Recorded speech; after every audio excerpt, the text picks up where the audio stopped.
नमस्कार। विप्र एस्ट्रोलॉजी में आप सबका बहुत बहुत स्वागत है। आज का जो एपिसोड है वो एक कुंडली विश्लेषण का है। तो आज जो मैं कुंडली विश्लेषण करने जा रहा हूँ वो हमारे प्रधानमंत्री श्री नरेंद्र मोदी साहब की कुंडली का विश्लेषण करने का प्रयास कर रहा हूँ। आप सबको ये एपिसोड शायद बहुत पसंद आएगा और अगर पसंद आए तो सब्सक्राइब करना मत भूलिएगा। प्रधानमंत्री नरेंद्र मोदी साहब की जन्म तारीख तो क्लियर कट है 17 सितंबर 1950, लेकिन बर्थ टाइम का कोई श्योरिटी नहीं है। कुछ जगह पर 11 बजे का समय दिखा रहा है, कुछ जगह पर 11:30 का, कोई जगह 11:15, कोई जगह 9:45, कोई जगह 10 बजे।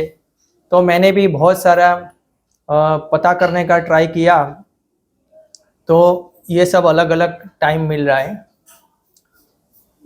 अब टाइम श्योर तो कोई है ही नहीं, फिर भी कुछ लोग उनकी 11 बजे बाद की जो वृश्चिक लग्न की कुंडली है उसको सही मान के आगे चलते हैं। जो मैं विश्लेषण करने जा रहा हूँ, जो मैं कुंडली का जो विश्लेषण करने जा रहा हूँ वो करीब 10:15 बजे के टाइम की जो कुंडली बनती है जिसमें तुला लग्न है। तो ये मेरे सामने अभी ये कागज पर रफ कुंडली बनाई हुई है। आपको स्क्रीन पर अभी कंप्लीट फेयर देखने को मिलेगी।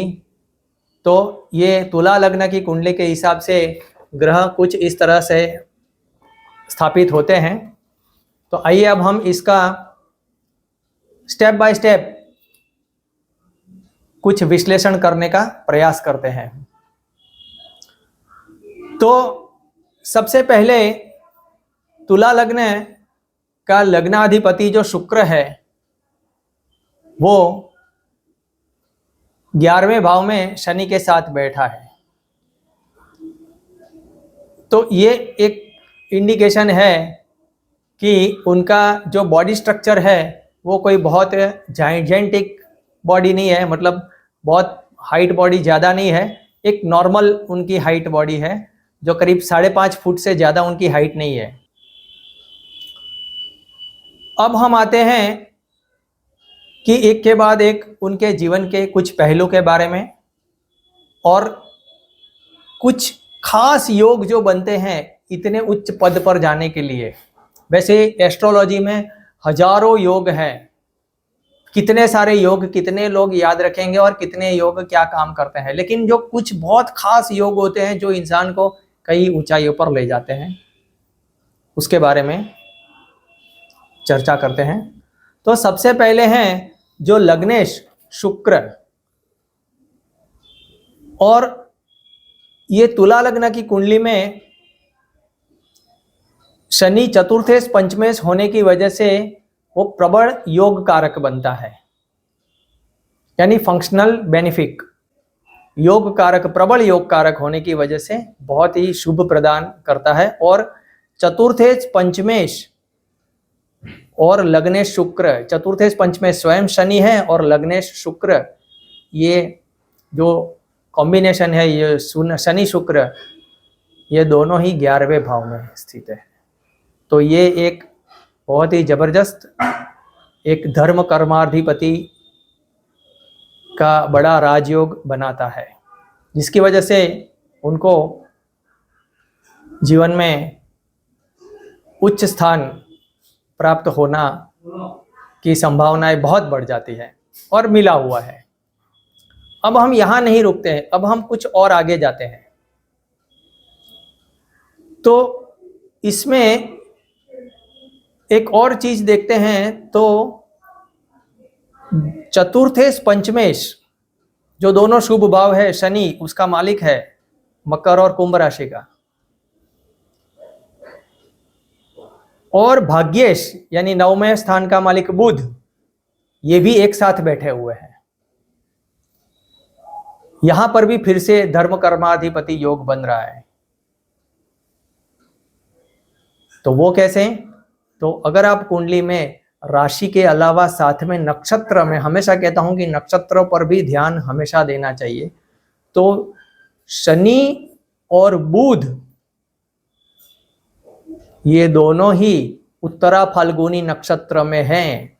ये बात अलग है कि उत्तरा फाल्गुनी नक्षत्र का 1/4 भाग सिंह राशि में है और 3/4 पार्ट कन्या में है, तो थोड़ा सा इधर और इधर बटा हुआ है, इसलिए हमको शनि कन्या में दिखता है और शनि सिंह में दिखता है और बुध कन्या में दिखता है। लेकिन उत्तरा फाल्गुनी नक्षत्र में दोनों ही है, यानी इसको प्रैक्टिकली देखा जाए तो बहुत ही क्लोज है, ये दोनों एक ही नक्षत्र में है। तो एक ही राशि में या एक ही नक्षत्र में होने से ये राजयोग, ये वाला धर्म कर्माधिपति वाला योग बनता है, जो उन इंसान को जीवन में काफी ऊंचाइयां प्रदान करता है। तो ये बड़ा जबरदस्त राजयोग बनता है कि शुक्र शनि का कॉम्बिनेशन, यहाँ पर भी लग्नेश चतुर्थेश पंचमेश, और यहाँ पे चतुर्थेश पंचमेश शनि के साथ बुध एक नक्षत्र में साथ में रहना और वो शुक्र के साथ एक राशि में रहना।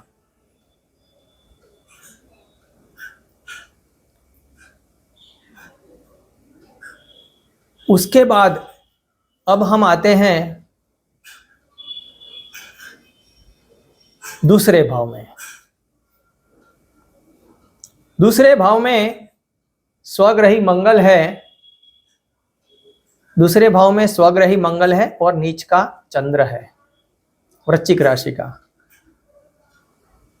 अब छठे बैठा राहु मंगल पर और चंद्र पर दृष्टि करता है, तो दूसरा भाव जो होता है वो हमारा वाणी का भाव है। तो वाणी इनकी बहुत सटीक है, एनालिटिकल है, मंगल एनालिटिक का कारक है, किंतु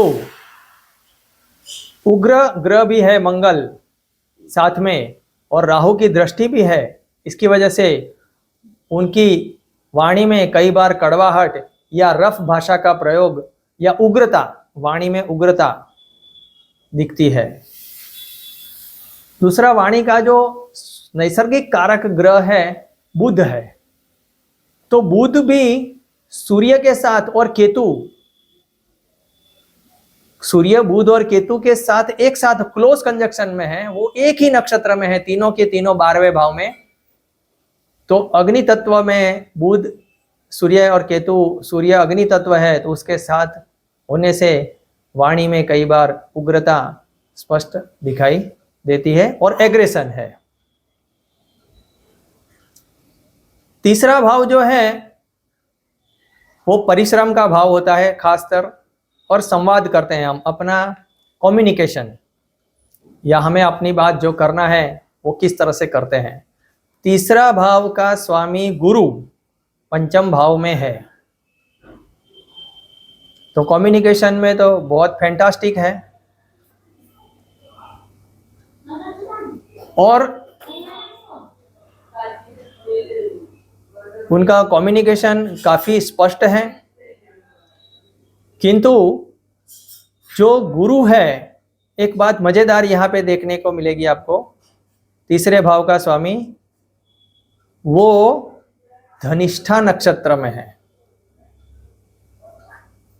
अब धनिष्ठा नक्षत्र का एक उसका सिंबल है ड्रम या ढोल या बैंड।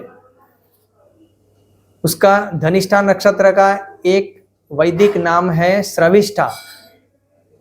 उसके पहले का नक्षत्र है वह श्रवण, श्रवण यानी सुनना, और श्रविष्ठा यानी धनिष्ठा का मतलब सुनाना, यानी उनको सुनाने का बहुत शौक होता है।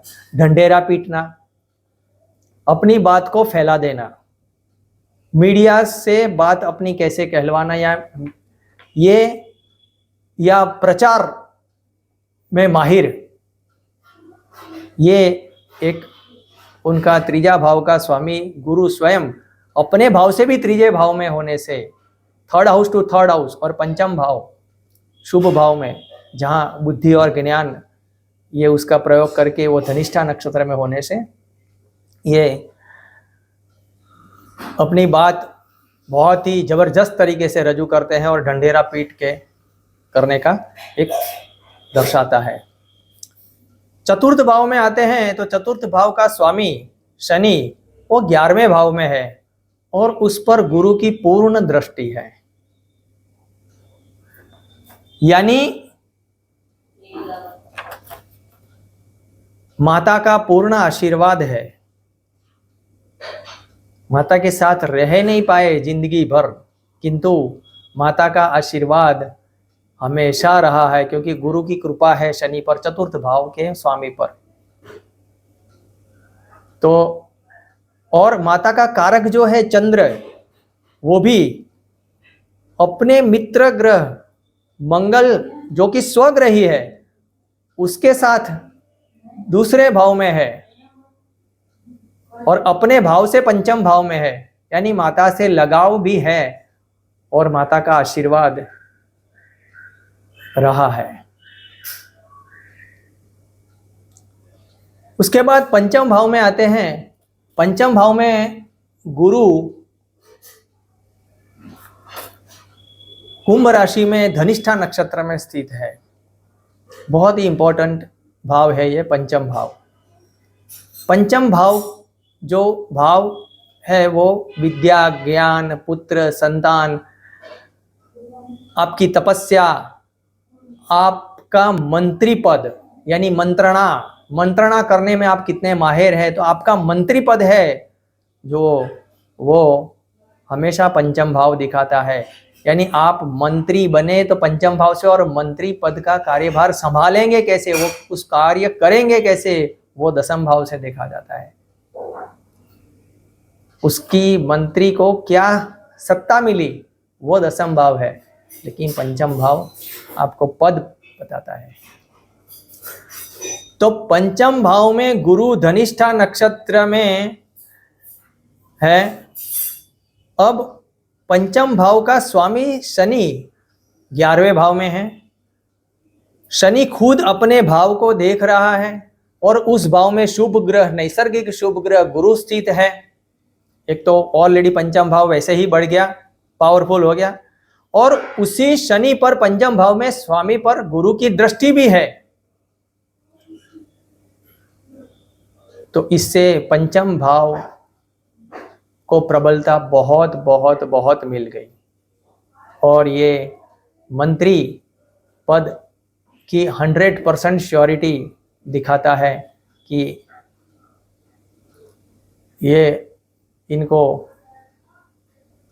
मंत्रणा करने में माहिर है,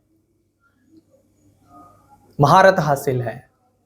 अब मजे की बात यह है कि यहाँ पे गुरु जो बैठा हुआ है वो मैंने कहा धनिष्ठा नक्षत्र में है।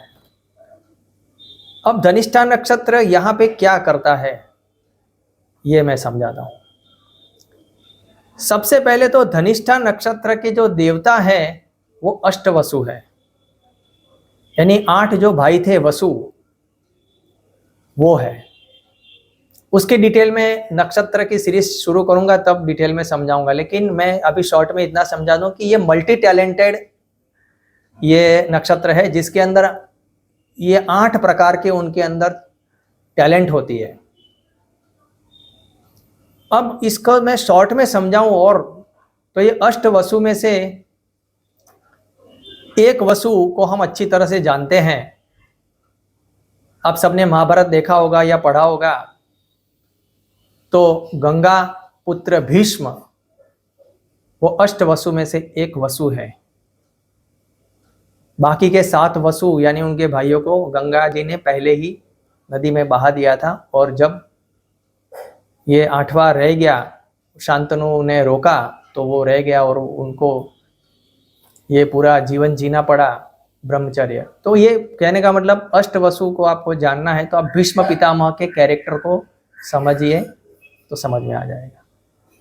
अब देखिए, भीष्म पितामह लड़ायक मूड में, हर तरह की विद्या में पारंगत, हस्तिनापुर के लिए लड़ने लड़ाने के लिए तैयार, यानी वो हस्तिनापुर के सब कुछ होने के बावजूद वो राजा नहीं।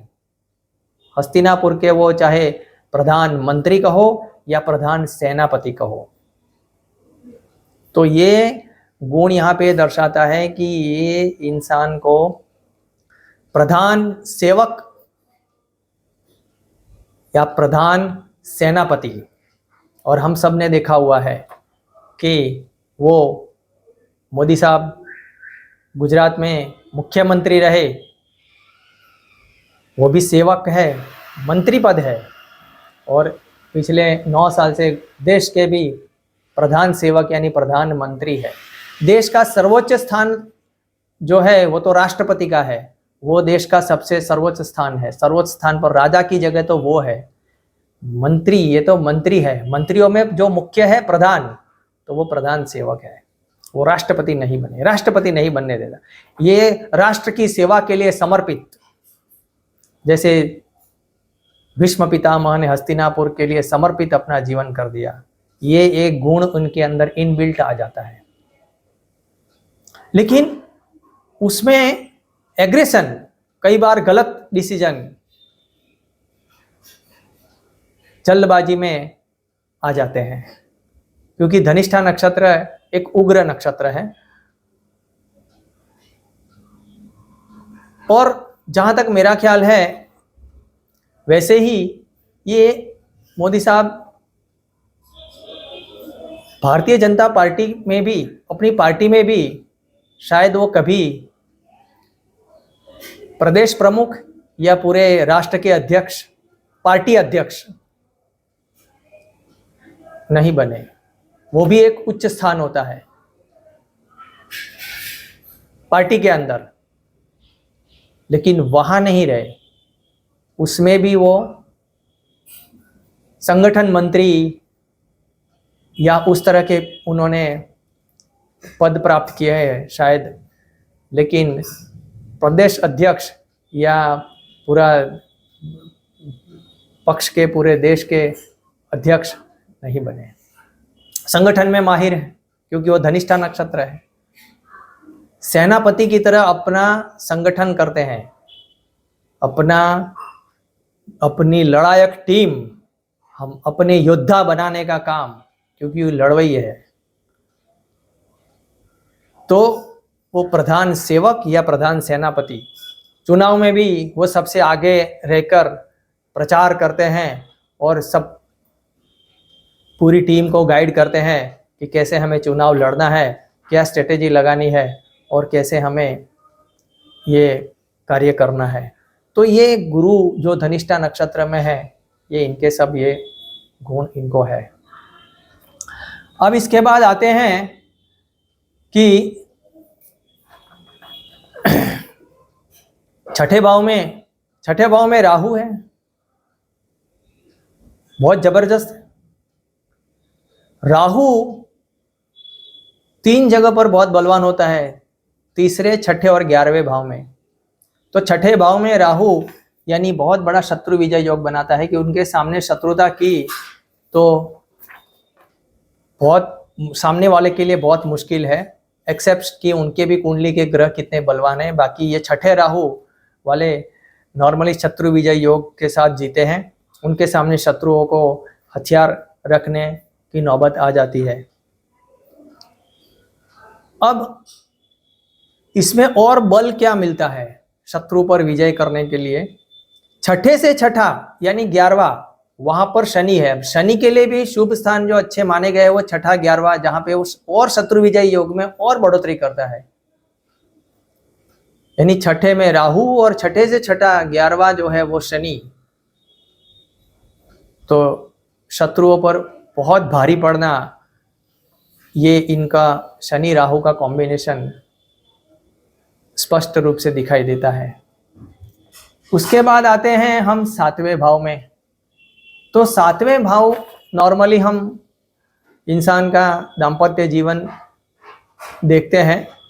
मैं इसमें ज़्यादा चर्चा नहीं करूंगा, लेकिन 2-3 पॉइंट स्पष्ट दिखाई देते हैं कि 7वां भाव एक तो पूरी तरह से पाप कर्तरी में है कि एक और राहु है और दूसरी ओर 7वें भाव में मेष राशि है, एक और मीन राशि और एक और वृषभ राशि। तो मीन राशि में राहु पड़ा हुआ है और वृषभ राशि में मंगल की सीधी दृष्टि है, पाप दृष्टि, और इधर से शनि की भी 10वीं दृष्टि पड़ती है, यानी दोनों और पाप ग्रह का प्रभाव होने से 7वां भाव पाप कर्तरी में आ रहा है, तो वो थोड़ा सा डिस्टर्ब तो दिखा ही रहा है।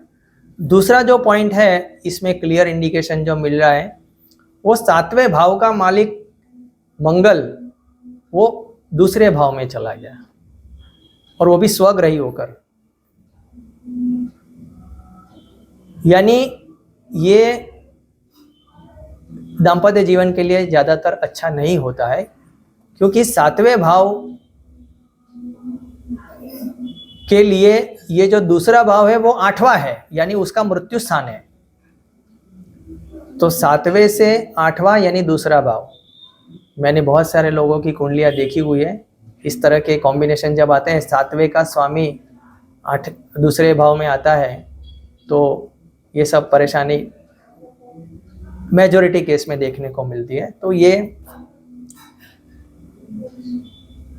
भी एक ठीक नहीं दर्शा रहा है। ठीक है, एनीवे अब हम एक और बात कर लेते हैं कि नवम भाव, अब हम आते हैं नवम भाव में। तो नवम भाव में ये भी बहुत ही इंपॉर्टेंट भाव है, इससे हम और भी 2-4 चीजें क्लियर कट दिखाई देती है कि नवम भाव का स्वामी बुध वो 12वें भाव में स्वग्रही होकर बैठा हुआ है, यानी ये स्पष्ट इंडिकेशन है कि आप लंबी यात्राएं करेंगे और बहुत दूर दूर जाएंगे, घर से बिछड़ने के समय आएंगे, घर से बिछड़ेंगे, और ये उसके साथ अब सूर्य है तो विदेश यात्राएं भी बहुत अधिक होगी। तो और सूर्य और केतु भी है, तो ये धर्म के लिए, धार्मिकता के लिए भी घर छोड़ना और कहीं दूर निकल जाना घर से और लंबी लंबी यात्राएं करना, ये सब भी इंडिकेशन दिखाता है कि ये आप अपनी तपस्या के लिए, अपने धर्म के लिए। अब इसमें मजेदार चीज क्या है, एक और ध्यान से देखें तो सूर्य बुध केतु ये सभी के सभी एक ही नक्षत्र में हैं, उत्तरा फाल्गुनी, बहुत क्लोज कंजक्शन में है। उत्तरा फाल्गुनी नक्षत्र धार्मिकता बढ़ाता है, और खास करके सूर्य भी उत्तरा फाल्गुनी में है, उससे शिव की उपासना और शिव जी में श्रद्धा ज्यादा बढ़ाता है। तो ये शिव की उपासना और शिव में श्रद्धा दिखाता है। 10वें भाव का स्वामी चंद्र दूसरे भाव में नीचस्थ है, किंतु स्वग्रही मंगल के साथ है, इसलिए उसको बल मिल रहा है, बलवान हो गया मंगल। अब यहाँ पे मजेदार चीज क्या है कि चंद्र अपने भाव से स्वयं 5वें भाव में है, तो शुभत्व प्रदान करता है, मंत्रणा देता है, मंत्री पद फिर से श्योर होता है। अब राहु, छठा राहु 10वां स्थान पर भी दृष्टि करता है और 10वें चंद्र पर भी दृष्टि करता है। राहु जनमानस में लोकप्रियता प्रदान करने का कारक भी है, तो राहु की दृष्टि 10वें भाव पर है और 10वें चंद्र पर भी है, तो इससे उनको लोक मानस में एक अच्छी छाप, एक अच्छी इमेज क्रिएट करना और जनमानस में एक लोकप्रियता प्रदान करता ही है, ये स्पष्ट है। अब एक और महत्वपूर्ण बात करते हैं कि इतनी उच्च उनको सत्ता प्राप्त हुई, यानी पिछले शायद 20-22 साल से वो सत्ता में है, पहले 10-12 साल मुख्यमंत्री रहे गुजरात के और 9 साल से प्रधानमंत्री है। तो इतना लंबा कार्यकाल एक सत्ता में रहने का उसके लिए जो ग्रह का कॉम्बिनेशन है वो बहुत इंपॉर्टेंट है। इसके बारे में थोड़ा सा डिस्कस मैं करना चाहता हूं कि देखो, सूर्य, इनकी कुंडली में सबसे बड़ी चीज जो है, सूर्य, बुध, शनि और केतु, ये 4 ग्रह एक ही नक्षत्र उत्तरा फाल्गुनी में है। यहां पे कुंडली में शनि अलग दिखता है सिंह राशि में, और कन्या राशि में बाकी के 3 दिखते हैं, किंतु ये 4 एक ही नक्षत्र में है। शनि भी उत्तरा फाल्गुनी में, सूर्य भी उत्तरा फाल्गुनी में है। अब दूसरी मजेदार बात, सूर्य वो स्थिर आत्मकारक है, यानी नेचुरल आत्मकारक, और जैमिनी ऋषि के जो जैमिनी सूत्र के अनुसार जो चर आत्मकारक होते हैं वो अलग अलग होते हैं। हर एक की कुंडली में आत्मकारक, चर आत्मकारक जो होता है वो कुंडली में जिस प्लेनेट का ज्यादा से ज्यादा अंश होता है वो आत्मकारक ग्रह कहलाता है। तो इनकी कुंडली में शनि के अंश बहुत ज्यादा है, करीब 29 डिग्री है। तो चर आत्मकारक शनि है और नैसर्गिक आत्मकारक सूर्य है। अब दोनों ही आत्मकारक एक ही नक्षत्र में विराजमान है, उत्तरा फाल्गुनी, और शनि स्वयं सूर्य की राशि में भी है, सिंह राशि में। और उत्तरा फाल्गुनी नक्षत्र अगर विषोत्तरी दशा के हिसाब से उसका स्वामित्व देखा जाए तो वो सूर्य का नक्षत्र कहा जाता है। लेकिन उससे आगे अगर हम देखें, इसके जो देवता है, क्योंकि नक्षत्र की पहचान उसके सिंबल, उसके देवता, उसके जो प्राणी है, एनिमल है, वो सब उनकी जो डिजाइन है उस हिसाब से देखा जाता है। तो उनके जो देवता है उत्तरा फाल्गुनी के, वो देवता आर्यमान आदित्य। अब आर्यमान आदित्य की सबसे जो 2-3 चीजें खास है जो मैं समझाता हूँ, जो इसमें स्पष्ट रूप से दिखाई देती है कि एक तो ये नक्षत्र देश प्रेम बहुत दर्शाता है, और धार्मिकता, धर्म के लिए कुछ भी करो और देश के लिए कुछ भी करो, देश प्रेम। किंतु ये नक्षत्र एक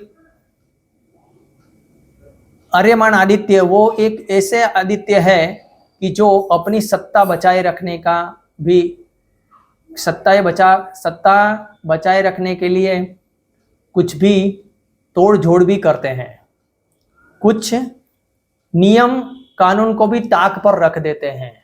ये भी इनके नेगेटिव पॉइंट्स भी है। अपने निर्णय पर अड़ग रहते हैं, अपने निर्णय बहुत त्वरित ले लेते हैं, दोस्ती बहुत अच्छी निभाते हैं, किंतु दोस्ती में खुद का फायदा भी देखते हैं कि तेरा फायदा और मेरा भी फायदा, ऐसे ही नहीं निभाते। तो दोनों तरफ से फायदा हो तभी दोस्ती निभाते हैं। इनको आलोचना करने पर बहुत गुस्सा आ जाता है, आलोचना इनको बिल्कुल पसंद नहीं। इनको लाखों करोड़ों लोगों के बीच अपने आप को खुद सबसे अलग दिखना, सबसे अलग एक दिखना या दिखाना बहुत ज्यादा पसंद होता है। खुद पर बहुत ज्यादा भरोसा रखते हैं, बहुत ही ओवर कॉन्फिडेंट होते हैं, या उनका विल पावर बहुत ज्यादा होता है, और हमेशा लड़ाई मिजाज में ही रहते हैं, हमेशा लड़ने को तैयार, यानी लड़ाई मिजाज रहता है। अपने कार्य को तपस्वियों की तरह करते हैं, और आक्रामक और लड़ायक होने के कारण मैंने कहा कि कोई कोई बार नीति नियम को ताक पर रखकर अपना कार्य हेतु सिद्ध करने पर भी वो आ जाते हैं। उत्तरा फाल्गुनी नक्षत्र राज्य सत्ता से संबंधित कार्यों में अपनी ही बात सही ठहराना पसंद करते हैं, क्योंकि वो ये नक्षत्र ही राज्य सत्ता का है। ये नक्षत्र के साथ राज्य सत्ता का लेन देन बहुत है। अब इसमें सिर्फ सूर्य शनि नहीं है, इसी नक्षत्र में बुध भी है, इसी नक्षत्र में केतु भी है। तो बुध होने से क्या करता है कि उनके साथ शत्रु या प्रतिस्पर्धी पर हावी होने के लिए किसी भी तरह का खेल या कला का प्रयोग भी वो अच्छी तरह से क्या करना है, कौन सी टैक्टिक्स यूज करनी है, कहाँ कौन सा अपनी स्ट्रेटेजी यूज करनी है, यानी बुद्धि का खेला क्या खेलना है या कम्युनिकेशन का खेला क्या खेलना, क्योंकि बुध कम्युनिकेशन का कारक है, वाणी का कारक है और अपनी बुद्धि का प्रयोग का खास कारक है। तो ये सब भी उसको यूज कर, क्योंकि सत्ता चाहिए, सत्ता उत्तरा फाल्गुनी नक्षत्र में बुध भी है, केतु भी है, बहुत आग है और सूर्य भी है, शनि भी है। और मैंने कहा वैसे ही नेचुरल आत्मकारक सूर्य जो स्वयं उत्तरा फाल्गुनी नक्षत्र में है, यानी उनका आत्मा ही ऐसा है, सत्ता के लिए ही बना है। और चर आत्मकारक शनि वो भी उत्तरा फाल्गुनी नक्षत्र में है। दोनों आत्मकारक एक ही नक्षत्र उत्तरा फाल्गुनी में। ऐसी कुंडली बहुत रेयर देखने को मिलती है। 12वें भाव में सूर्य बुध केतु उत्तरा फाल्गुनी नक्षत्र में, ये भी एक चीज बताते हैं कि धार्मिकता भी है और कहीं ना कहीं आत्मचिंतन आत्ममंथन भी है और मोक्ष की प्राप्ति के लिए भी कुछ आत्मचिंतन आत्ममंथन अंदर अंदर हो रहा हो कि ये सब कब तक और कहाँ तक। तो ये मैंने एक छोटा सा मेरे ज्ञान के हिसाब से मोदी साहब की कुंडली का विश्लेषण करने का प्रयास किया है। आप सबको ये एपिसोड पसंद आया हो तो मेरी चैनल सब्सक्राइब जरूर कर दीजिएगा। आने वाले एपिसोड में मैं मोदी साहब के लिए 2024 कैसा रहने वाला है उस पर मैं एनालिसिस करके बनाने वाला हूँ। मैं कोई भी राजकीय पक्ष से जुड़ा नहीं हूँ। मैं भी मोदी साहब के गांव वडनगर से ही बिलोंग करता हूँ। ये मेरा एक छोटा सा प्रयास है और आप सबका बहुत बहुत धन्यवाद। नमस्कार।